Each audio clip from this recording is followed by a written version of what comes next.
Corrente elétrica. Semana passada nós começamos o assunto, chegamos até a análise daqueles conteúdos da Física 2, né? E agora vamos ver então o sentido da corrente e o cálculo da corrente. Vamos lá.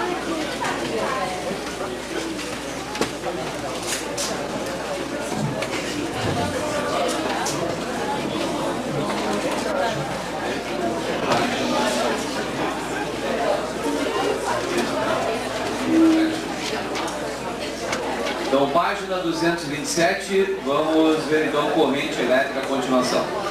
Bom, pessoal, lembrando da aula passada, acho que todo mundo está lembrado aí que nós discutimos sobre corrente elétrica nos metais, nos líquidos e nos gases, e agora retornamos aos metais, mas de uma forma geral. O que eu vou comentar aqui agora para os metais vai valer para os líquidos e vai valer também para os gases, tá?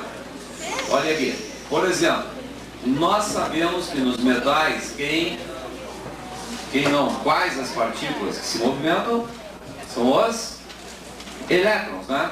Os elétrons livres acabam se movimentando quando surge um campo elétrico, uma diferença de potencial nos extremos do fio. Muito bem. Então, a corrente elétrica aqui, dada pelo fluxo de elétrons, ela tem um sentido convencional, melhor, o sentido real, que é este. Vamos colocar aqui real. Corrente elétrica, sentido real. Mas, nos líquidos, se a gente estivesse analisando o líquido aqui, vocês lembram da aula passada? Os líquidos são os íons que se movimentam. Então eu teria tanto íons positivos como íons negativos em movimento. Então aqui um eletrodo, por favor, vamos lá. Aqui o outro, mais aqui, menos aqui. E nós temos as cargas negativas aqui em movimento para a esquerda, né? Mas também temos cargas positivas em movimento para a direita. Eu aguardo mais um pouquinho. Bom, novidades do fim de semana ainda estão sendo montadas aí. Vamos lá, pessoal, importante aqui que a gente está comentando. Viu? Bom, então, nos metais e nos líquidos, metais são os elétrons, líquidos são os íons, e todo mundo sabe que estes dois movimentos ocorrem no mesmo instante, tá? Estão ocorrendo no mesmo instante. Então eu deveria dizer que a corrente elétrica tem um sentido real para os dois lados. Sentido real para a direita, sentido real para a esquerda. Então, dois sentidos reais, tá? Não é o único sentido real. Daí, sim, foi sentida a necessidade de escolher um dos sentidos para fins de cálculo. Porque se eu pego os dois sentidos, porque os dois são reais, quanto é que dá a resultante do movimento de cargas aqui? Zero, né? Então não vai ter corrente, não é isso que acontece, tem corrente. Os efeitos da corrente se manifestam. Então, escolheu-se o sentido convencional.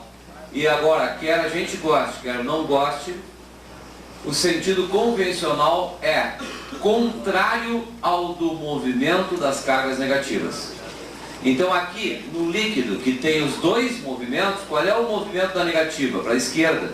Então qual vai ser o convencional? Contrário ao do movimento das negativas, para a direita.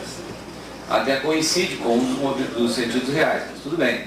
Então o convencional é contrário ao do movimento das cargas negativas em qualquer caso, sólido, líquido ou gás. Tá? E esse sentido foi escolhido assim, esse convencional, só por um motivo, ó, fácil de justificar aqui. Ele é o mesmo sentido do campo elétrico que surge na região do espaço. Olha aqui, ó. Não é o mesmo sentido do campo elétrico? É. Então este é o sentido convencional, tá? Bem, mas já que estamos falando em sentido da corrente aqui, eu acho que cabe uma pergunta. A corrente elétrica é uma grandeza escalar ou é uma grandeza vetorial? Escalar ou vetorial? E aí, mas como é que nós estamos falando em sentido aqui se é uma grandeza escalar? Estranho, né? Estranho mesmo. Porque, apesar de estarmos falando em sentidos aqui, a corrente, a intensidade da corrente é um escalar, não é um vetor. Então, a palavra sentido associada à corrente elétrica está errada.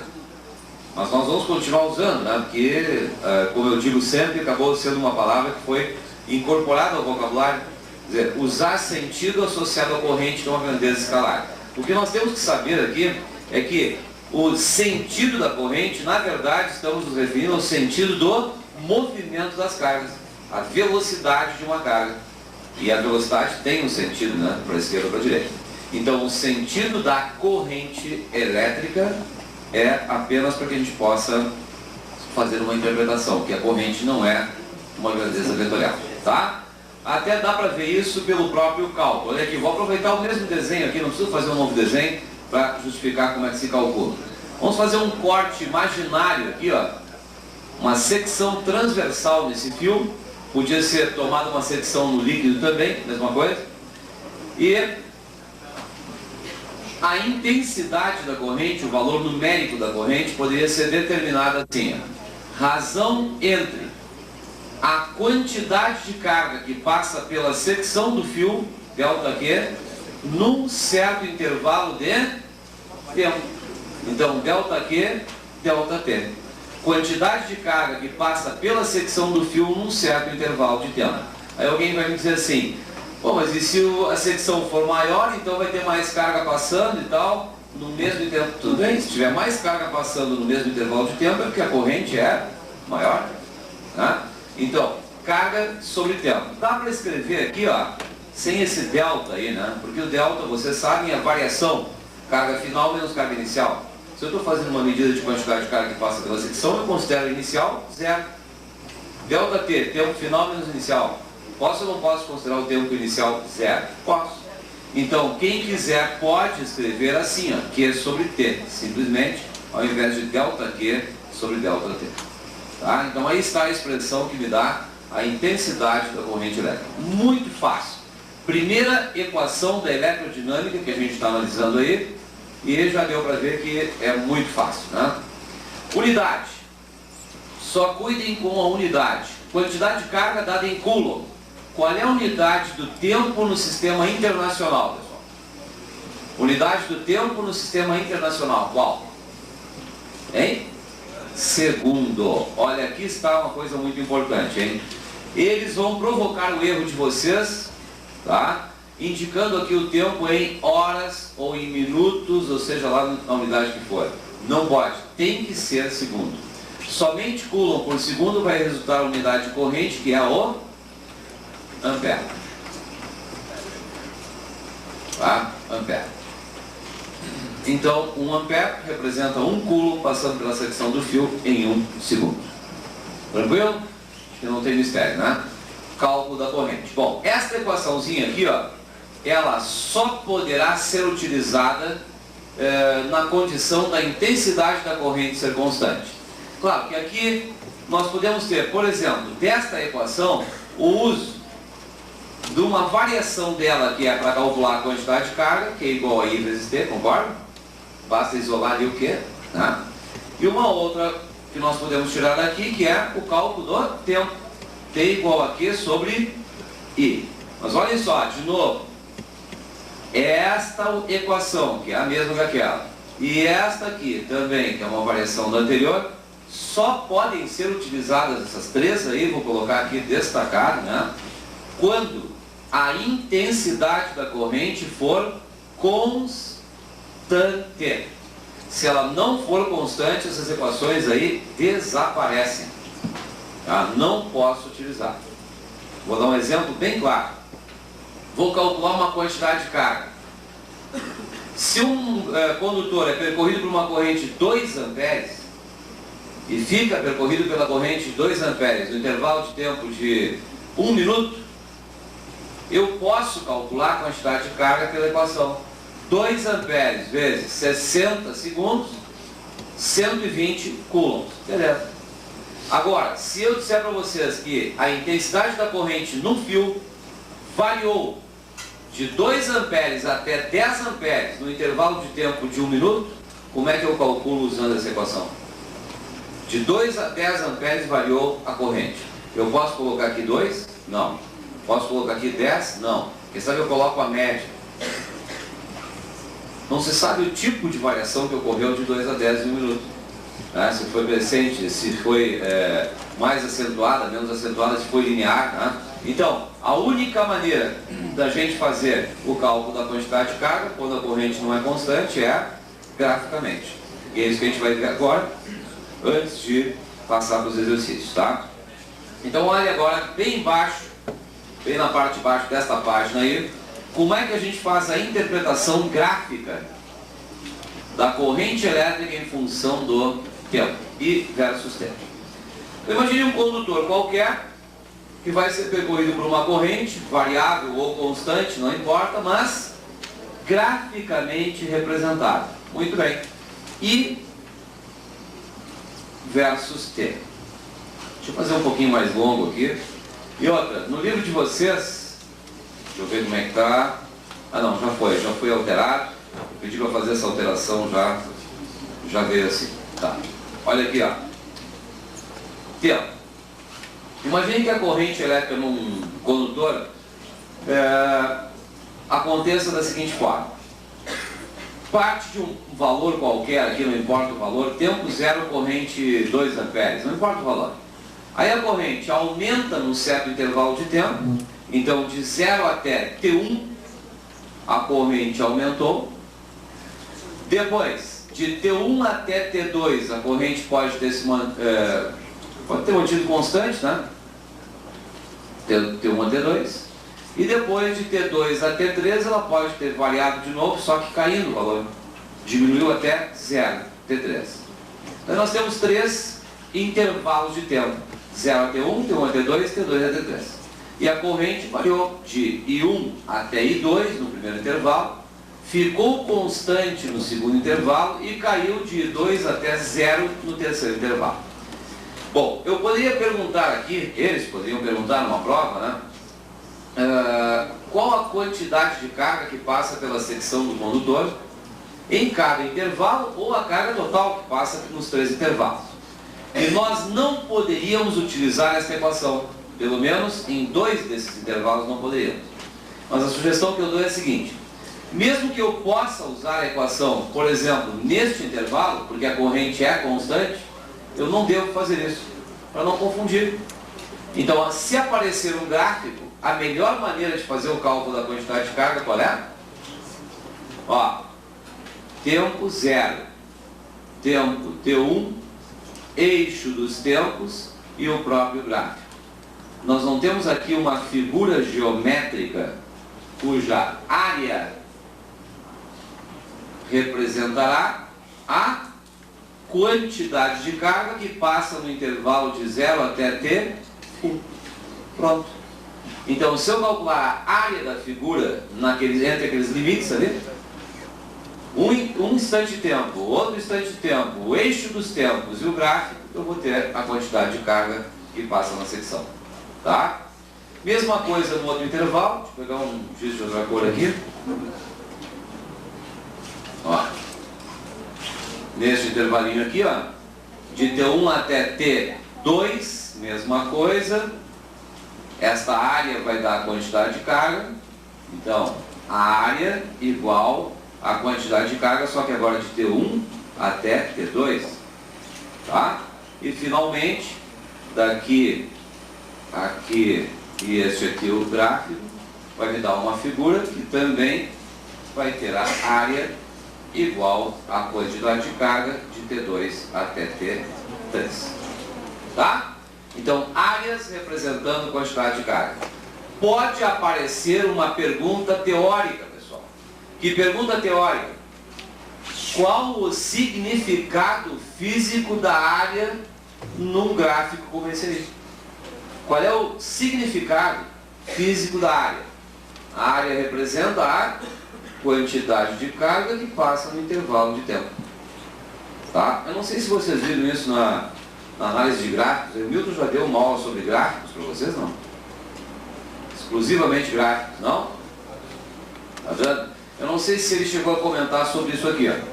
Acho que vale a pena fazer um pequeno parênteses aqui, ó. Quer ver? Pessoal, na física, nós temos o seguinte, ó. Ou a gente, utilizando um gráfico, vai fazer algum cálculo em cima do gráfico, ou utilizando um gráfico, eles podem fazer uma pergunta teórica, que é uma pergunta em cima de cada gráfico. Seriam dois tipos de situações aqui, ó. Eu vou colocar claramente para vocês aqui. Ó, primeiro, vamos fazer uma figura com um gráfico qualquer. Vou representar assim, tá? Mesma coisa. Aqui, Y, aqui X, aqui Y e aqui X, tá? Aí nós temos aqui em cima o seguinte. Primeiro, um ângulo, alfa, e a pergunta poderá ser o seguinte: qual é o significado da declividade desta reta? Tá? Declividade da reta. E a outra pergunta podia ser o seguinte: qual é o significado da área desta figura? Certo? Duas perguntas que podem aparecer em cima de qualquer gráfico na física. Qual o significado físico da declividade? Tangente de alfa, mesma coisa que declividade. Como é que nós identificaríamos isso aí se estivéssemos agora matematicamente pensando? Olha aqui. Como é que vocês calculam a tangente daquele ângulo alfa? Como é que calcularia? Seno sobre cosseno. Como eu não tenho aqui o ângulo e tal, vamos pensar em termos de catetos. Como é que faria? Por exemplo, posso ou não posso fazer um desenhozinho assim, ó? Aqui um cateto, aqui o outro cateto, aqui hipotenusa, e agora, como é que eu escrevo a mesma coisa que tu me dissesse, seno sobre cosseno? Cateto oposto sobre cateto adjacente. Então, cateto oposto sobre cateto adjacente. O que é o cateto oposto? Esse aqui, Y, não é? E o que é o cateto adjacente? X. Então, na verdade, eu vou dividir Y por X para saber qual é o significado da declividade, para fazer o cálculo. Tá? Olha um pouquinho, nós já vamos chegar. Aqui, área. Como é que eu calcularia a área dessa figura?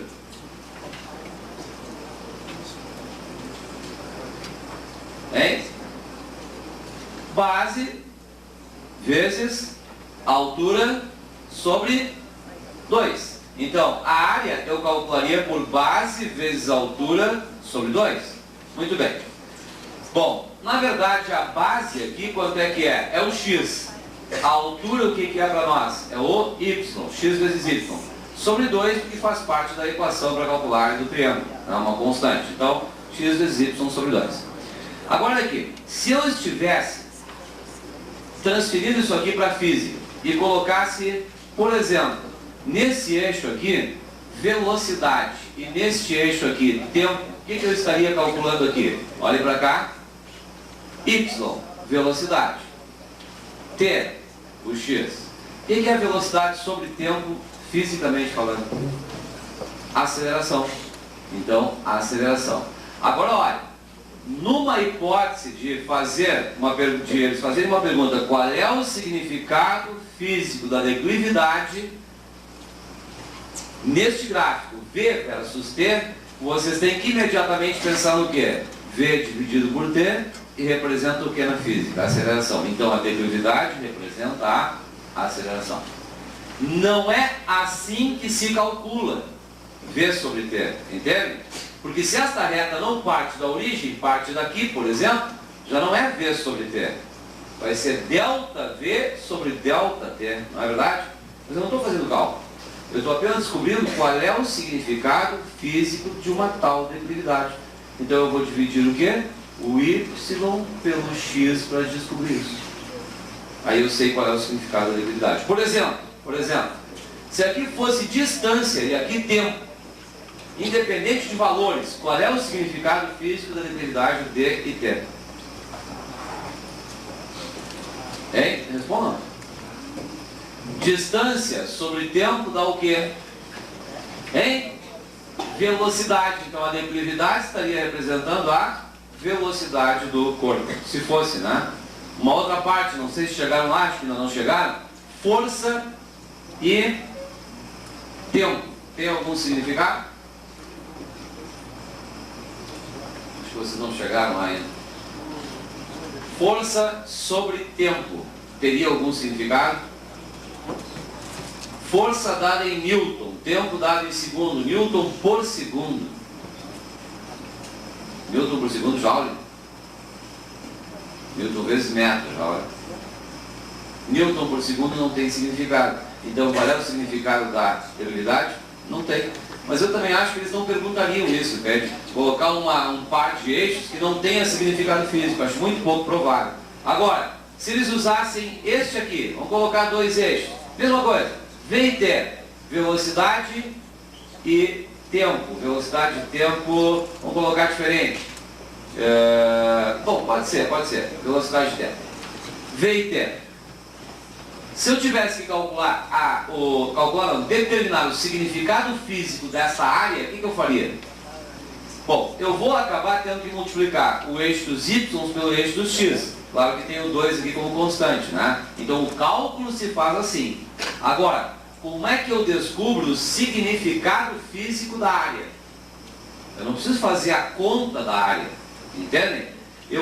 Basta que eu multiplique os dois eixos. Y multiplicado por x. O que dá o y vezes x? Ora, o y vezes x é velocidade vezes tempo. E fisicamente, o que é o y vezes x? V vezes t? Distância percorrida, ΔD. Então, o significado físico da área é a distância percorrida.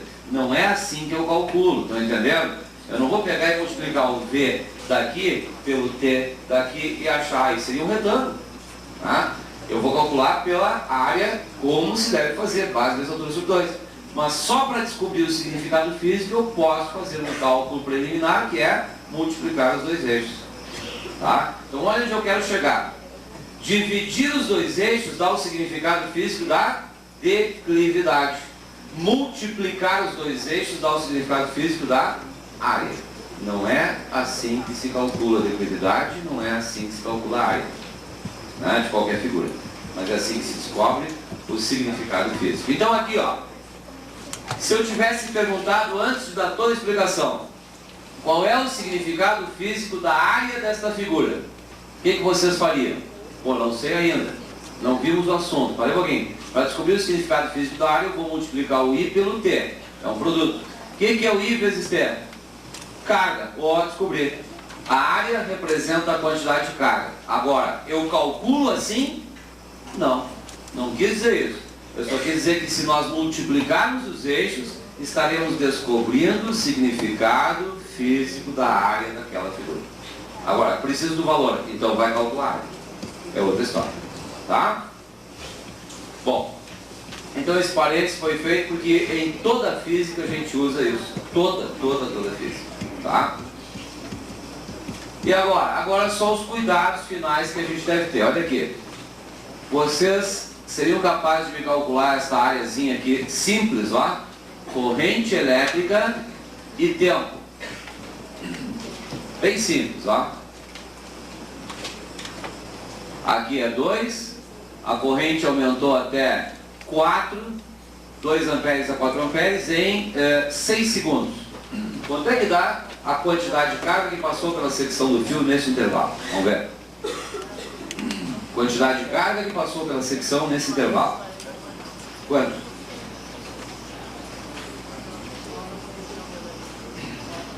Lembram das áreas das 3 figuras que eu coloquei aqui? Lembram? Área do retângulo. Hein? Não lembram? Que coisa séria. Como não sabe a área do retângulo? Ah, bom. Me assusta assim, né? Base vezes altura. Qual é a área do triângulo? Base vezes altura sobre 2. E qual é a área do trapézio? Base maior mais base menor vezes o quê? Altura sobre 2. Ficou tudo misturado aí, mas dá pra ver, né? Base maior mais base menor vezes altura sobre 2. e esta que nós estamos agora utilizando no exercício. B mais B vezes H sobre 2. Então vamos lá. Base menor, 2. Base maior, 4. Altura, 6. Pronto. Aí está a figura geométrica que nós precisávamos. Então a área é igual a base maior mais base menor vezes altura sobre 2. Base maior, 4. Base menor, 2. Altura, 6 sobre 2. Então quanto dá isso aí? 6 sobre 6 por 2 dá 3, então 6 vezes 3, 18. 18 o quê? Coulombs. Esta é a quantidade de carga. Tá? 18. Bom, para finalizar agora, eu quero que calcule mais uma areazinha bem simplesinha aqui, tá? Corrente elétrica em função do tempo. Certo? Deu. Então, vou fazer uma simples aqui, ó. Essa. Então, um pontinho aqui e um pontinho aqui. Opa, foi muito para lá. Tudo bem, aqui mesmo. Tá. Aqui é 2 e aqui é 0 e lá em cima é 2 também. Pronto. Quanto é que dá a área desta figura aí?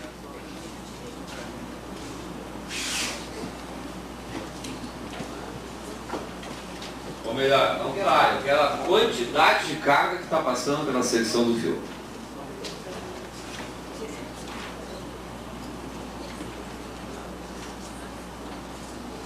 Hein? Calcularam? Quanto deu?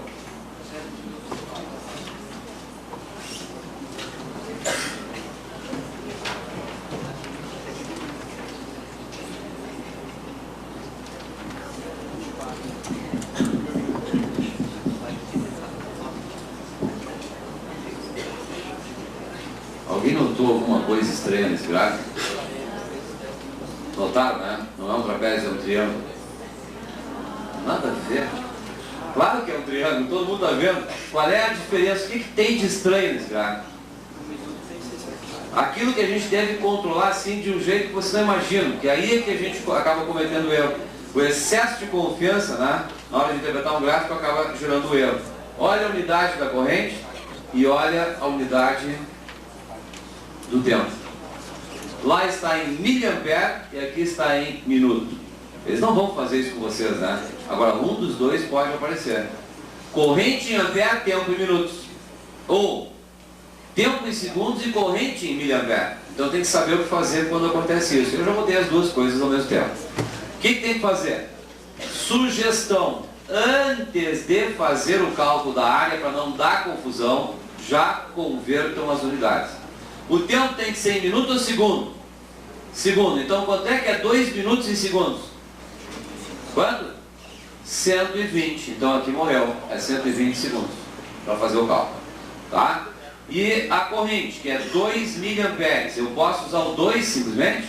Não. O que é o miliampere? Isso. Então aqui não é 2. É 2 vezes 10 na menos 3. Viu? Agora eu posso fazer as contas. Por quê? Área da figura. Base vezes altura sobre 2. Quanto é que é a base? 120 vezes. A altura quanto é que é? 2 vezes 10 na menos 3 sobre 2. Pronto. A área é igual a 120 vezes 10 na menos 3. O que? Amperes. Amperes. Coulomb. Porque a unidade da quantidade de carga é Coulomb. Resposta final, fazendo a continha já, né? Finalizando, 0,12 coulombs. Tá? Bom. 2 bilhetinhos foram mandados aqui, um deles eu respondo agora, que é o seguinte. Num líquido, ocorre também a elevação de temperatura na presença de uma corrente elétrica? Sim, com certeza, né? Líquidos e gases. Se colocarem a mão nesta lâmpada aqui, ó, vocês vão ver que ela está ligeiramente aquecida. Por quê? Corrente elétrica. Tá? Claro que não acontece como no metal. No metal, os choques, né, entre as moléculas ali, entre os átomos da rede cristalina, ele é muito mais intenso, então ocorre uma transferência de energia muito mais intensa. Vai ocorrer um aquecimento mais violento. Agora, nos líquidos e nos gases não é do mesmo jeito, mas também ocorre um aquecimento. E o outro bilhetinho aqui, vamos marcar com certeza, para fazer os exercícios do livro 2, né? Alfa 2, eu disse na aula passada. Então vamos concluir esse assunto primeiro. Bom, e agora, antes de partir para os testes, né, que até podemos partir, quero fazer uma perguntinha para vocês aqui. É bem interessante, sabe?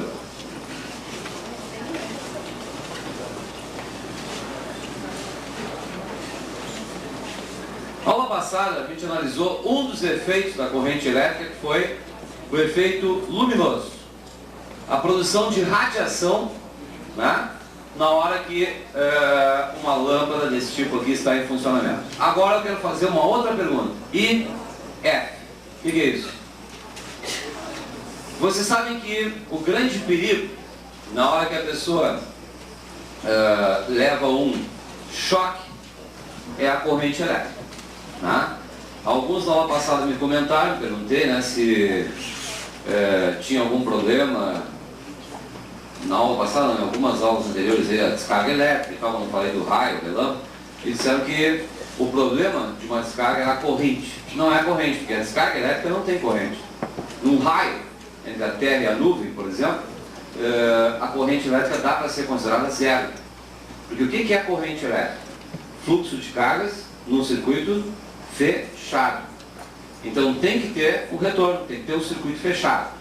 E aí a corrente pode até matar uma pessoa e a intensidade não é lá aquilo que a gente imagina.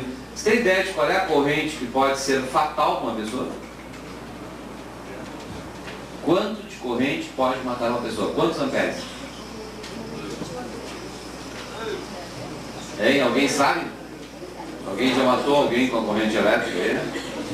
Ainda não? Vocês nunca deram um choque em gato quando eram criança? É legal? O bichinho fica assim, né? Entendeu? Ó. Não, mas não tem perigo, ele não morre. Dá um choquezinho de leve. Pessoal, choque, atenção, efeito fisiológico da corrente elétrica. Choque. Corrente fatal. A corrente que pode matar uma pessoa, valor mínimo, né? Menor valor que pode ser fatal, poucas pessoas acreditam nisso. Olha aqui. Meio ampere pode ser fatal para uma pessoa, pode matar uma pessoa. Sabia disso? Qual é o gerador de corrente elétrica que pode gerar essa corrente facilmente? Qual? Uma pilha. Né? Conclusão, uma pilha pode matar uma pessoa. Isso. Uma pilhada na cabeça, como o colega sugeriu, né? Bem acertando direitinho no local correto, né? Ou então a corrente provocada pela pilha. Claro, né? Olha só, não sei se vocês tinham essa ideia. Uma pilha de apenas 1,5 volt, uma pilhazinha pequena, dessas pilhas tipo palito, né? 1,5, ela pode gerar uma corrente elétrica que, quando nova, de aproximadamente 2 amperes. Sabiam disso? 2 amperes. Quando está nova. Então, se ela gera até 2 amperes, meio ampere, então é uma barbada. Claro que temos que criar certas condições. Por exemplo, vocês já levaram um choque com uma pilha? Eu acho que nunca, né? Por quê? Vocês já pegaram uma pilha na mão? Vou pegar uma pilha aqui. Aqui, ó. Uma pilha das amarelinhas aqui. Ó. Como é que vocês... Isso aqui não é desse tamanho, né? Deixa eu diminuir aqui o tamanho da pilha. Aqui, ó. Uma pilhazinha. Como é que vocês pegaram a pilha já? Certamente assim, né? Porque deve ter dito para vocês que pegando pelos polos descarrega. Tá? Não disseram isso, moleque? Não? Pô, que bom. Se pegarmos assim, vai acontecer algum problema? Vai ou não vai? Não, certamente não vai. Por quê? Mano, olha aqui, ó. a nossa pele tem uma resistência muito elevada. E quando a tensão é de apenas 1,5 volt, não é 5.000 volts aqui, é 1,5 volt, então a corrente elétrica aqui vai ser praticamente nula. Né? Nós não vimos ainda, mas vocês sabem, né, que a intensidade da corrente é V sobre R. Tensão da pilha, 1,5 volt. Então, para que a corrente seja de meio ampere aqui, 0,5, tem que ser uma resistência de 3 volts aqui, né? De 3 ohms. E 3 ohms, pelo amor de Deus, a nossa pele tem uma resistência de 300.000 ohms. Ou até 300.000 e pouco. 3 vezes 10 na sexta. Tá? Dependendo da situação. Ó, uma pilha.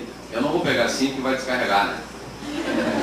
Essa aqui é daquelas que tem um testezinho de corrente, não. Então, pegando a pilha desse jeito, não se sente absolutamente nada. Agora um detalhe. Querem fazer sentir a corrente elétrica da pilha? Tem uma maneira interessante. Qual? Antes de fazer isso, criando outra condição. A nossa pele está seca. Com a mão molhada já mudaria de figura. Daria para sentir alguma coisinha. Agora, melhor do que isso, já botaram uma pilha dessa na boca? Claro que não, olha o tamanho da pilha, né? Mas viu? Uma pilha atravessada, não. Agora, aquelas pilhazinhas de relógio, nunca botaram na boca? Brincando, sabe aquelas chatinhas, né? Fica brincando lá, de repente bota na boca, pra ver qual é o gosto que tem. Nunca tiveram curiosidade? Se fizerem isso, vocês vão levar um pequeno choquezinho, nada demais. O choque é fraco, afrouxa os dentes e tal, mas nada demais, só não pode estar usando aparelho. Se está usando aparelho metálico é complicado, né? Aí a corrente vai conduzir pelo metal, é complicado. Bom, ou vocês não fariam isso. Agora, nós podíamos criar outras condições. Por exemplo, lá pessoal, não façam, se eu ia fazer, façam. Não façam essa experiência em casa. Se vocês pegassem, por exemplo, um estilete, tá? Um estiletezinho, e cortassem o dedo indicador, ó, apoia na mesa, tá? E corta aqui, ó. Faz aqui, ó. Apoia na mesa e... Tá? Não, assim é exagerado. Um corte só já chega. Não muito profundo, que quando pega no osso, o estilete dói. Tá? Bom, dedo polegar, mesma coisa. Um cortezinho, né? Aí quando estiver pingando assim, um pouquinho de sangue, né? Estiver fazendo uma pocinha de sangue aqui embaixo. Tá bom. Aí vocês pegam a pilha e seguram a pilha assim, com o sangue. O que acontece? Morre. Não vai morrer, por quê? Tem o corpo fechado, viu? Por que não vai morrer? É sério? Por que não morre? Não morre porque a corrente vai circular pelos dedos, porque existem vasos comunicantes. Os vasos sanguíneos se comunicam. O sangue conduz a corrente elétrica? Sim, conduz. Então, vai conduzir? Vai passar mais de meio ampere? Provavelmente vai, se a pilha for nova. Agora, não vai causar nenhum prejuízo maior, a não ser com os dedos, né? Fica um roxo, depois cai e tal. Nada de anormal. Tá? Agora, se eu corto o dedo indicador desse lado e o dedo indicador desse lado e seguro assim, aí tem problema, não tem? Por quê? Porque aí a corrente elétrica vai passar pelo coração, comunicação de um lado ou outro do corpo através do coração. Então os vasos sanguíneos se comunicam desse jeito, né? De um lado do outro. E o coração, que tipo de órgão é? Ah, ainda bem. Na outra dúvida isso era um órgão vital. Eu acho que é, né? O coração é um órgão vital. Então, se nós pegarmos a pilha desse jeito e o coração como é um músculo, qual é o efeito da corrente elétrica sobre o músculo? Contração. Experimentem fazer isso com um pedaço de carne em casa. Sério? Peguem 2 fiozinhos da tomada. É sério. Carne que tem músculo, é claro, né? E aí peguem 2 fiozinhos da tomada e coloquem num pedaço de músculo, cara. Vocês vão ver que a carne faz uma contração violenta, né? Os músculos se contraem quando... claro, eu estou sugerindo um pedaço de carne. Esse pedaço de carne não é outra pessoa. Esse pedaço de carne que se compra no açougue, entendeu? Vai ficar registrado lá, né? Bom, imagina que eu queria fazer isso com o irmãozinho. Tá enchendo o saco lá. Ó, fazendo isso, o coração pode então sofrer uma contração se a corrente for superior a 1 ampere. E pessoal, isso aqui eu sempre digo em aula, até para não haver contestação, é um dado da Organização Mundial da Saúde. Resolvi começar a colocar isso aqui, porque eu peguei de lá, está? Desde que uma menina me contestou uns anos atrás aí desse número, né, dizendo que o pai dela, que era médico, disse que era mentira. Então, eu acho que ela disse mais para brincar, né? Porque se o pai dela é médico, ele deve saber isso aí, né? Porque é um dado da Organização Mundial da Saúde, publicado lá. Meio ampere é a corrente que, quando passa pelo músculo cardíaco, provoca uma contração. E se provocar uma contração e a gente mantiver a corrente meio ampere, vai ficar contraído, e se ficar contraído não bate, e se não bater, morreu. Tá? É mais ou menos isso. Bom, então, cuidado, corrente elétrica. Isso aí até me lembra de uma coisa interessante, né? Uma sugestão que eu vou dar. Só que, por favor, vai estar gravado, mas é uma sugestão assim, sem muita, né? Olha aqui, ó. Isso acontece muito com as gurias. Sugestão para resolver problemas. As gurias, principalmente com as gurias. O que acontece com as gurias imediatamente após brigar com o namorado? O que elas pensam? Vou me suicidar. Não é isso?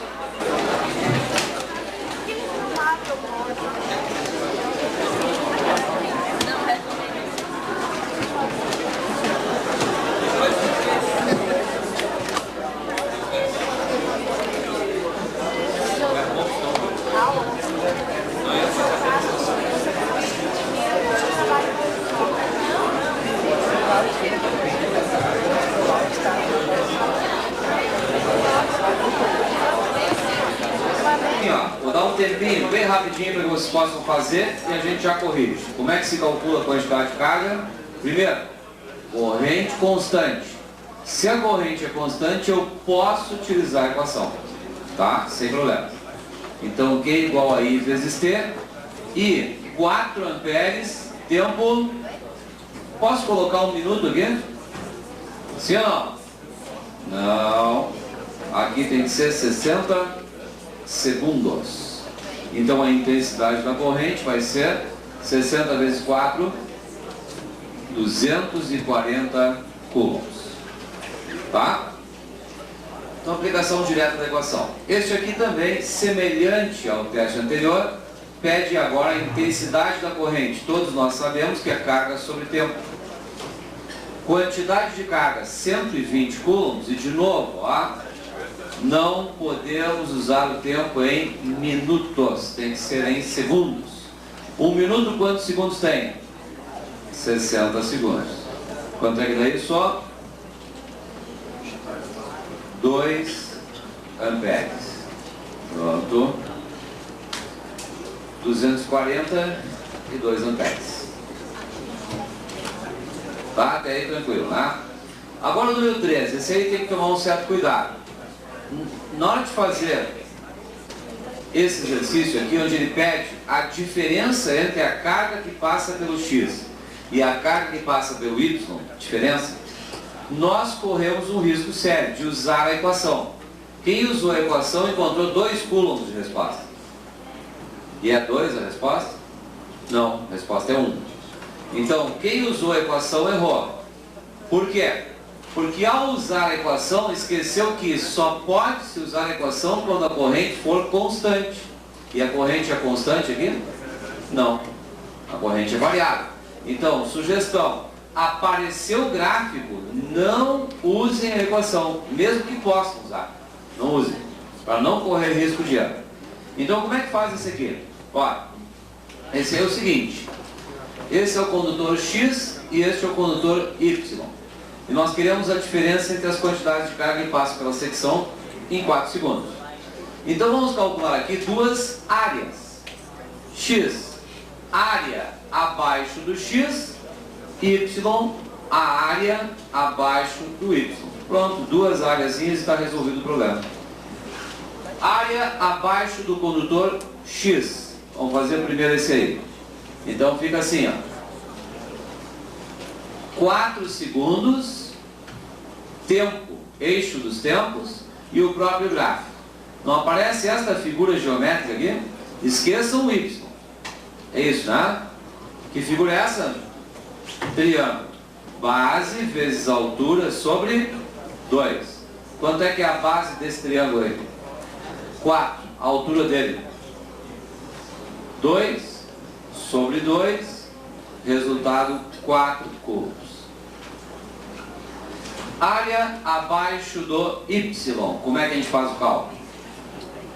Bom, tempo, ou melhor, eixo dos tempos sempre é o limite inferior, tá? Aí nós pegamos o tempo 4 segundos e pegamos o gráfico, esse aqui. Agora esqueçam o outro. Vamos pintar isso aqui para ver o que acontece. Pintando este espaço aqui, nós encontramos outro triângulo. Mais um triângulozinho. Então, mais uma vez, base vezes altura sobre 2. Quanto à base? 4, igual, né? A altura? 1,5. Pessoal, atenção, ó. Agora a altura é só até aqui. Olhem o gráfico atentamente aí. Sobre 2. Pronto. Aí vai dar aqui 2 vezes 1,5, 3 coulombs. Olha o que eu tinha dito antes. 4 menos 3, 1 coulomb. Está aqui a resposta. Tranquilo? Então, muito cuidado aí com o cálculo de áreas. Eu queria chamar a atenção para um detalhe aqui, tá? Só um detalhezinho. Se aparecesse um gráfico assim, ó. Atenção, pessoal.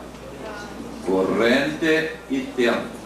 E o gráfico fosse desse tipo, até aqui, e ele desce os valores, olha só o perigo aqui, 4, aqui 2 e aqui 6, chutando os números. Calcularíamos a área de que figura aí para determinar a carga que passa entre 0 e 6? Qual a figura geométrica que vocês escolheriam aqui nesse desenho para calcular a área e ter a carga que passa de 0 a 6 segundos? Qual a figura? Um retângulo, um triângulo ou um trapézio? Pois é, eu coloquei isso aqui, sabe por quê? Eu tenho medo que o pessoal escolha esta figura aqui, ó. Nada disso. O limite inferior sempre será o eixo dos tempos. E aí a gente estabelece os limites laterais aqui, né? Ó, que são base maior e base menor, e o outro que é o próprio gráfico. Então isso aqui, ó, é apenas uma referência para dizer que nesse ponto é 2 trapézios. A figura é toda ela, tá? Toda ela. Eixo dos tempos, limite inferior. É um trapézio, então, tá? Bom, foi só uma observação. Então está aqui a resposta. Exercício 4, ó. Um determinado condutor é percorrido por uma corrente de 5 amperes. Isso equivale a dizer que 1 coulomb a cada 5 segundos passa pela secção do fio. Correto aquela igualdade lá? Sim ou não? Analisando a primeira afirmação, está correto aquilo ali? Vocês não dizem nada, ficam olhando. Certo ou errado? É que está muito errado, por isso vocês não respondem, né? Errado. Aqui, próxima afirmação, letra B, é 1 coulomb por segundo? Não. 5 coulombs em 5 segundos. Quanto é que dá isso, hein? Dá 5 amperes? Não. O outro, 1/5 de coulomb por segundo. 1/5 dividido por 1, quanto dá? 1/5. Não serve. Agora sim, 1 coulomb por segundo dá 5 amperes? Não, continua dando 1. E aqui, 1 coulomb a cada quinto de segundo. Quanto é que dá 1 dividido por 1/5? Dá 5. Então a resposta é a letra E. Tá? Teste 4, resposta a letra E.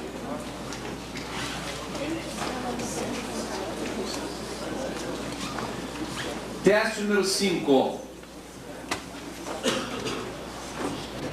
Intensidade da corrente. Bom, todos nós sabemos também a equação, que é carga sobre tempo. Deixa eu colocar direitinho ali. Igual a Q sobre tempo.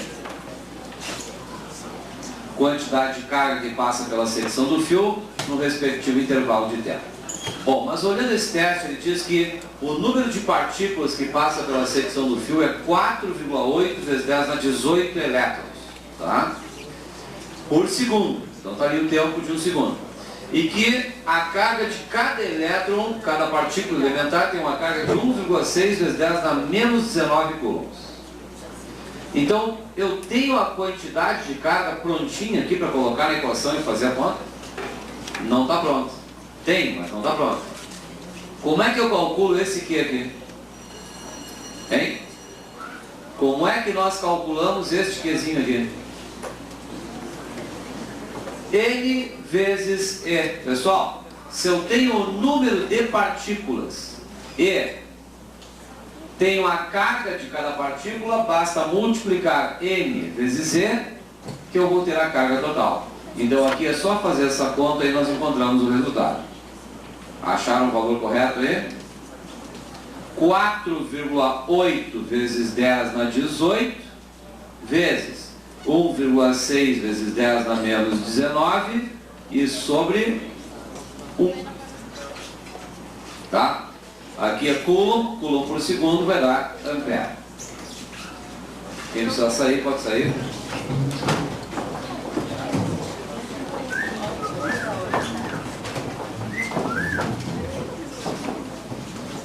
Quem me mandou os bilhetinhos não é alguém que está saindo, né? Já vou responder.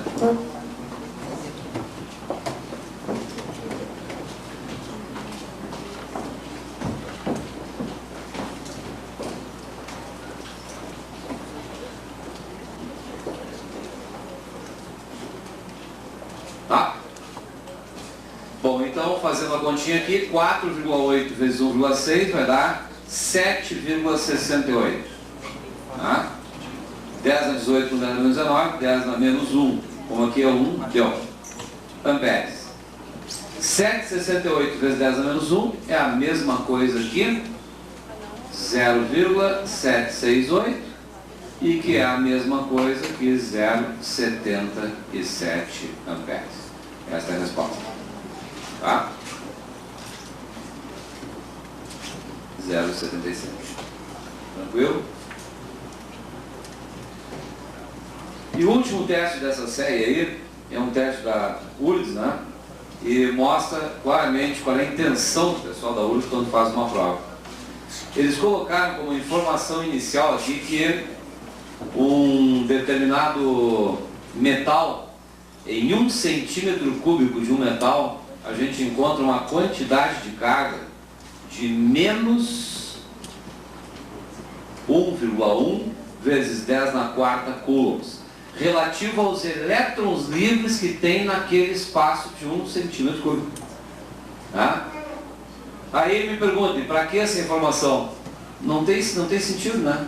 Porque o que ele quer saber? Ele quer saber qual é o tempo que esta carga de 1,1 vezes 10 na quarta coulombs leva para passar pela secção no fio quando a corrente nele é 1 ampere. Agora, interessa para esse teste que em 1 centímetro cúbico tem 1,1 vezes 10 na quarta coulomb de carga? Não. Ele só quis pegar aquela quantidade que tem em 1 centímetro cúbico e fazer passar pela secção do fio. Então acho que eles complicaram um pouquinho. Teve gente que se confundiu com esse sinalzinho de menos aqui.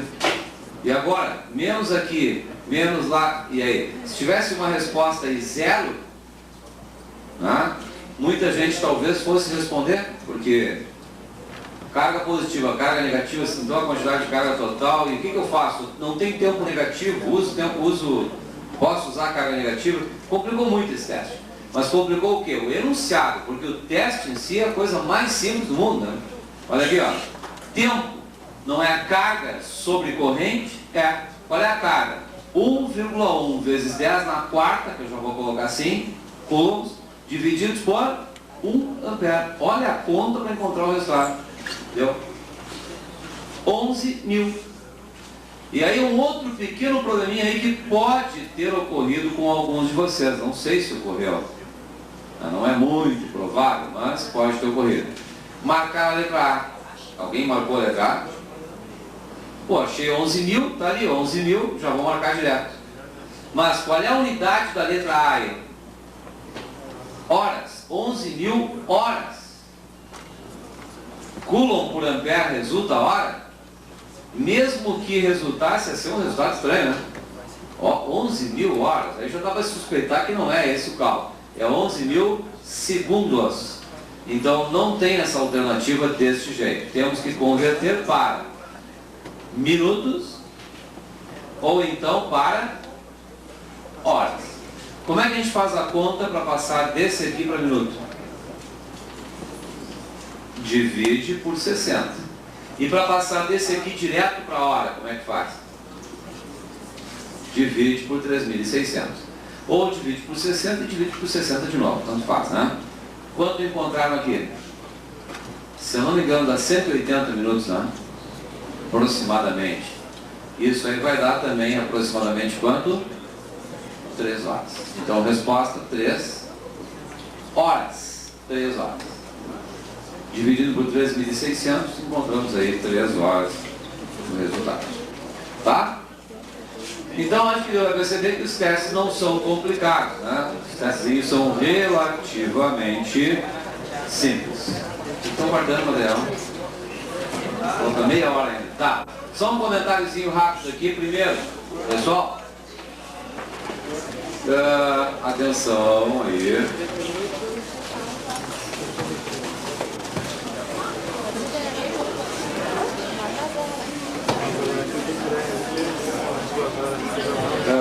Bem rápido, bem rápido.